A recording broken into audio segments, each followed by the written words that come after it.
Hello all, उत्कर्ष इन्स्टिट्यूटच्या online प्लॅटफॉर्मवरती मी आरती तुमच्या सर्वांचं परत एकदा स्वागत करत आहे. भरपूर जणांच्या ह्याच्या आधीच्या व्हिडिओमध्ये कमेंट्स होत्या की हे पात्रता चालेल का, आपला पर्यवेक्षक असेल तर चालेल का. सो संभावित जी पात्रता म्हणजे पात्रता निकष आहेत ते आपण या व्हिडिओमध्ये डिस्कस करणार आहोत. जे ऑफिशियल निकष आहेत ते तर डायरेक्टली आयोगामार्फत जारी केलेल्या जाहिरातीतूनच येतील, पण संभावित जे निकष आहेत ते आपण पाहूयात, जेणेकरून तुम्हाला जर प्रिपरेशन स्टार्ट करायचं असेल तर तुम्ही ती स्टार्ट करू शकता. ठीक आहे. आता याच्यामध्ये बघा, जे विभागीय कर्मचाऱ्यांसाठी वयोमर्यादेसाठी विशेष सवलत आहे. खुल्या वर्गासाठी 43 वर्ष आणि मागासवर्गीय रिझर्व्हसाठी 45 वर्षापर्यंत शिथिल क्षमता त्याच्यामध्ये दिलेली आहे. ठीक आहे. जे ऑफिशियल GR निघाल त्याच्यामध्ये बदल होऊ शकतात, पण एक टेम्पररी ठीक आहे संभावित आपण जे पात्रता निकष आहेत ते बघून घेऊयात, जेणेकरून तुम्हाला तुमची तयारी चालू करता येईल. ठीक आहे. जर या पात्रता निकष मध्ये बसत असाल तर नक्कीच तयारी चालू करायला काहीही हरकत नाहीये. सेवा अभिलेख ठीक आहे, सर्व्हिस रेकॉर्ड जो आहे तुमचा तो शिस्त व अपील नियमांनुसार उमेदवारांचा सेवापट आणि गोपनीय अहवाल कॉन्फिडेन्शियल रिपोर्ट जो आहे तो समाधानकारक पाहिजे. ठीक आहे. त्याच्यावरती तुमच्यावरती कसल्याही प्रकारची चौकशी नकोय. ठीक आहे. विभागीय चौकशी नसावी, नो सर्व्हिस ऍक्शन.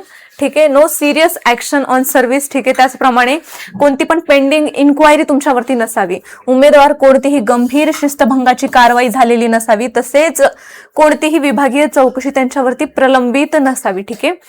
चलो, इथपर्यंत क्लिअर असेल तर याच्या नेक्स्ट मध्ये बघा, तर जी शैक्षणिक पात्रता आहे तर कोणत्याही मान्यताप्राप्त विद्यापीठाची पदवी चालेल. आणि त्याचप्रमाणे अजून खूप पात्रता निकष आहेत, कारण की सेवेची अट आणि अनुभव याच्यामध्ये सुद्धा आपल्याला ही महत्वाची अट आहे.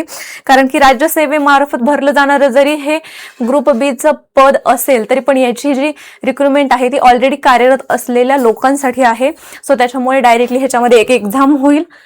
सो त्याच्यासाठी जे पात्रता निकष आहेत ते आपल्याला ऑलरेडी बघायचे आहेत. ठीक आहे. एकतर ग्रामसेवक, ग्रामविकास अधिकारी, विस्तार अधिकारी असेल किंवा आरोग्य पर्यवेक्षक आणि त्याच्या समकक्ष एखादे कोणतंही जर काम असेल, त्या कामामध्ये किमान 5 वर्षाची अखंडता आणि नियमित सेवा त्यांनी दिलेली पाहिजे, तरच तुम्ही ह्याच्यासाठी अप्लाय करू शकता.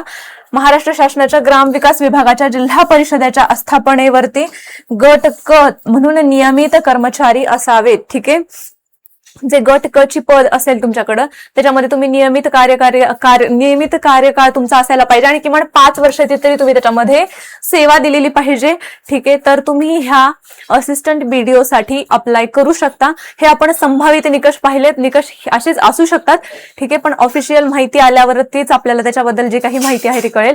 पण जर सध्या तुम्ही ह्या निकषांना जर पार करत असाल किंवा हे निकषावरती तुमचं जर होत असेल की तुम्ही ह्या निकषांवरती बरोबर उतरत असाल, पात्र असाल, तर तुम्ही या परीक्षेची जी तयारी आहे ती सुरू करायला कसलीही हरकत नाहीये. एकतर स्वतःहूनही करू शकता आणि जर बॅच परचेस करायची असेल तर उत्कर्ष इन्स्टिट्यूटचे ऍप्लिकेशन डाउनलोड करा. ठीक आहे. आणि त्याच्यावरती तुम्हाला बॅच सुद्धा मिळून जाईल. सो जर तुम्हाला अभ्यास उत्कर्ष इन्स्टिट्यूट सोबत एकदम proper lectures, notes and test series सहित जर पाहिजे असेल तर नक्कीच बॅच जॉईन करा. आणि हे सर्व होतं आजच्या व्हिडिओमध्ये. ठीक आहे. आता तुम्हाला सर्व गोष्टी क्लिअर झाल्या असतील.